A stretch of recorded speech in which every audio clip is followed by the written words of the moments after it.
Evening, everybody.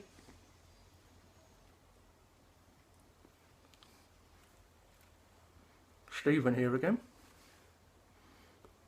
Beard coming to you from my living room here in southeast London.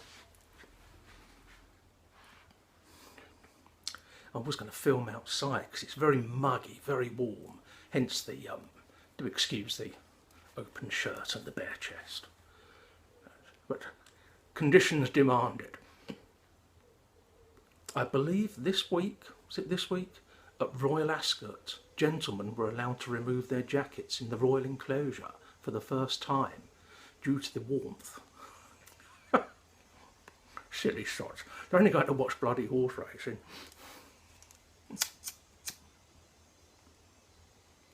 Traditional boy, all that kind of stuff. But yes, it's rather warm. And I was going to film outside, but it's been raining on and off and a bit windy, so I've come back indoors. Smoking my Bayard, which you've all seen before. My salty old Sea Dog pipe.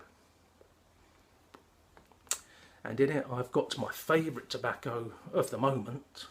It will all change, of course. Gareth Hogarth's Black and Brown.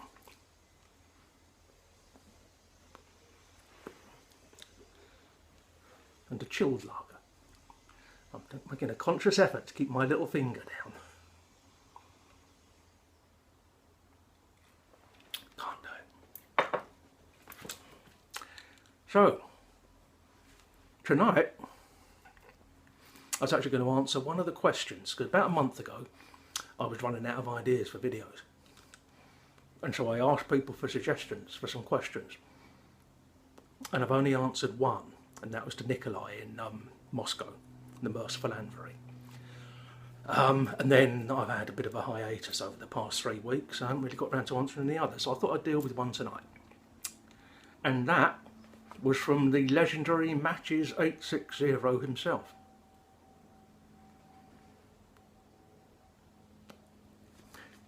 Who had remarked on the fact that I'd mentioned in the past, in a couple of videos at least, that I came from a broken home, as they say, as the saying is. You know, my parents had separated when I was still a child, in a sense. And he asked how I dealt with that. It's not actually an easy question to answer. And I'm not sure I can give a satisfactory answer, but it has led on to other things which, in true beard fashion, I'm going to ramble on and cover as well.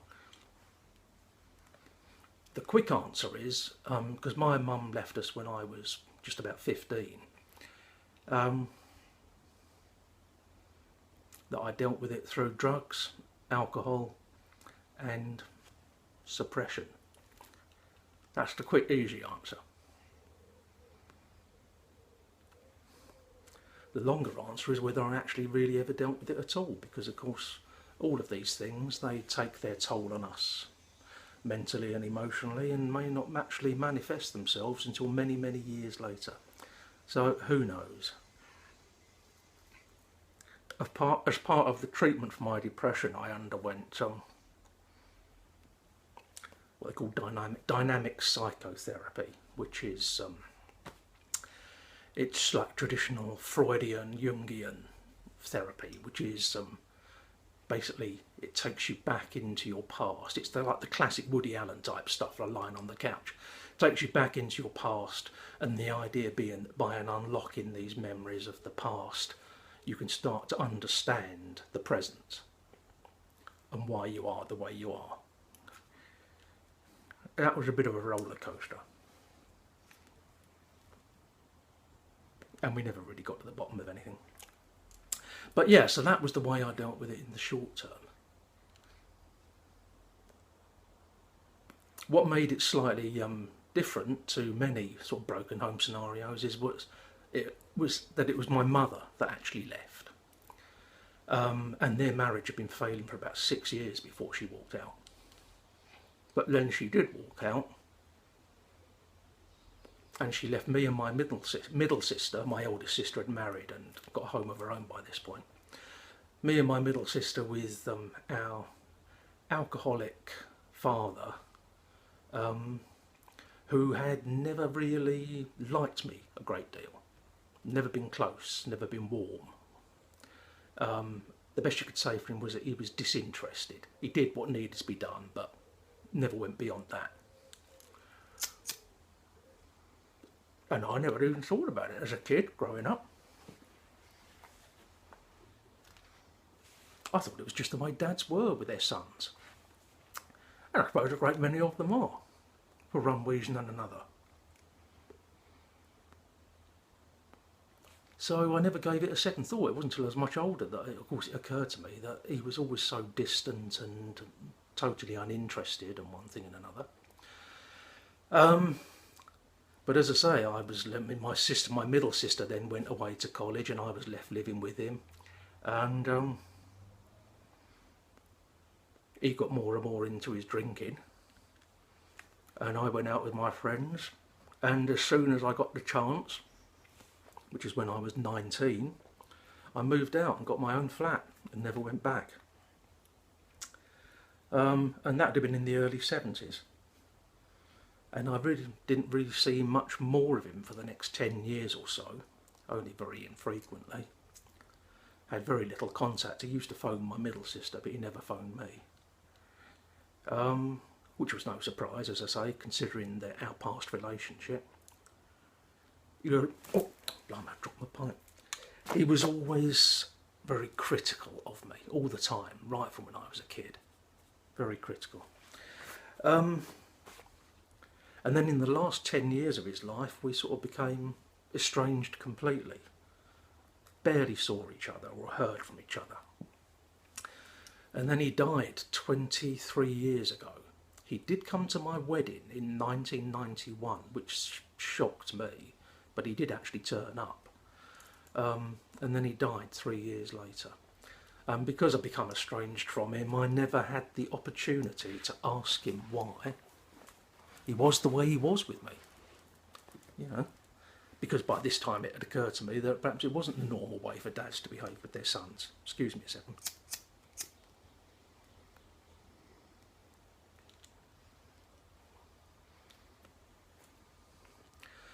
But by that time it was too late. He was gone. I think that was the thing, because I was very sad when he died, even though he'd never shown me any affection or interest whatsoever. And I think what made me saddest of all was the missed opportunity that we'd never had a father-son relationship. I'm very envious of these guys that do. When I watch Scott and Seth on the Markwood Men's Breakfast Club, and the rapport they have, father and son, I love it. I think it's great. And I never had any of that. But never knew why, and he died. But then my mother lived on to be 88. She died 3 years ago. And in the last few years of her life, she had dementia. Excuse me a second. Cheers all.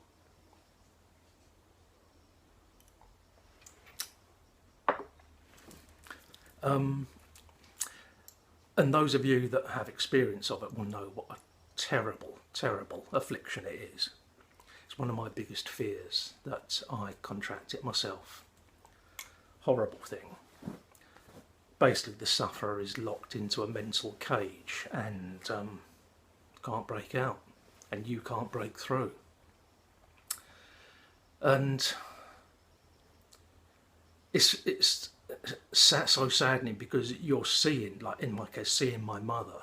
She's still the same looking person, physical person, her physical presence is still there, but the personality is gone. As I say, totally locked in a mental box. And certainly in my mother's case, and this is quite common with a lot of dementia sufferers, short-term memory was completely shot. And her conversation, if you could call it conversation, was a 30-second tape loop. And it would just go round and round and round and round, repeating the same thing over and over and over and over again, no matter how long you were with her. And I could be with her, I could sit with her for a couple of hours and get up and walk out of the room to go to the bathroom and come back 30 seconds later and she'd say, "Who are you?" She was even at one point telling people that I was dead. And it's a terrible, terrible, devastating thing. But one of the sort of the cruel side effects of dementia, certainly in my mother's case, and I think this is also fairly common, is that although the short-term memory is shot, the sufferer can suddenly recall with extreme clarity memories from their childhood, their youth, their early life, that have all been etched into the hard drive and have been there for years and years and years, and without warning they would suddenly come up to the surface. I remember her telling me the address of the boarding house in Ramsgate they went to for a week's holiday, their week's holiday every year, when she was a child in the 1920s, and telling me the name of the boarding lady, the landlady rather. And yeah, it's been stored in there, etched in the brain for over 70 years, and then although she can't remember what happens 20 seconds before, it suddenly, the wiring would connect and this would come to the surface. And she said quite a lot of things in her last couple of years, some of them quite shocking, bringing up stuff that we had never known, and which if she hadn't had dementia she would probably have taken with her to the grave. Excuse me a second.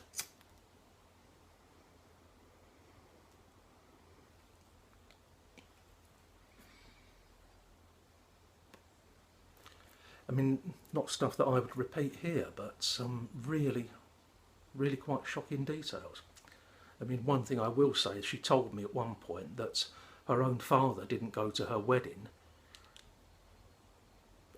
because he said, "You're not my daughter anyway." That was quite a shock. But there was a whole story then that she told me that followed on from that, which I'm not going to repeat here in public.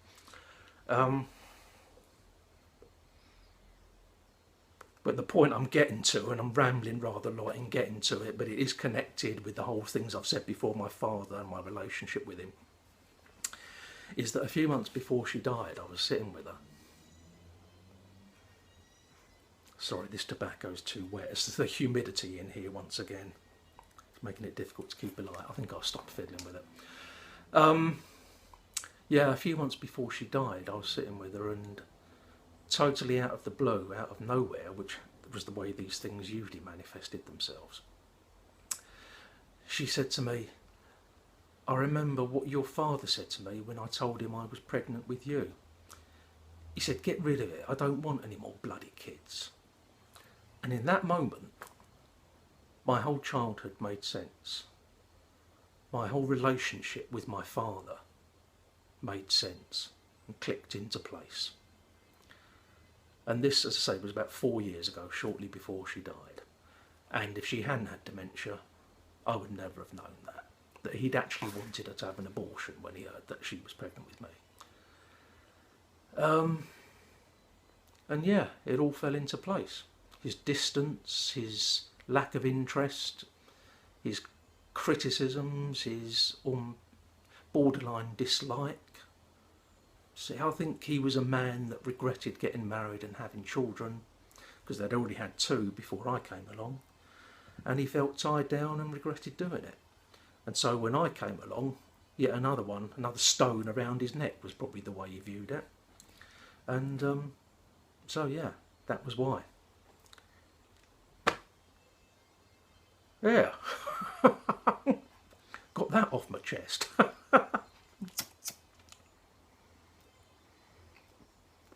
This is no worse than anyone else's stories. We've all got stories. I know we have. I'm not playing for sympathy, believe me. There are very few people that have come through life smooth sailing and totally unscathed. So, you know, mine is no worse than anyone else. But the only point I was trying to make was that, yeah, I wouldn't have known that. I just thought, when I was a child, it was the way dads were. And then by the time I realised it wasn't the way dads were, my father had died and I couldn't do anything about it to ask him. So I found out in the end. We're up to 15 minutes. I'm going to cut it short here. So I've got a bit of a shine on. I think, you know, I need a makeup lady or someone to come and pat a bit of powder on my head to stop the glow. Well, I think I'm going to go and sit outside. It's definitely turned a bit sticky here. Cheers, everyone. Hope you've enjoyed this in the psychiatrist's chair with Stephen Beerbeard. And yeah, hope it wasn't too deep. I look forward to talking to you again. I hope you're all well and happy and safe and warm and content. And, you know, cheers and take care all. And I'll speak to you again soon. And thank you for being there for me to talk to, because this is actually quite therapeutic for me. All the best.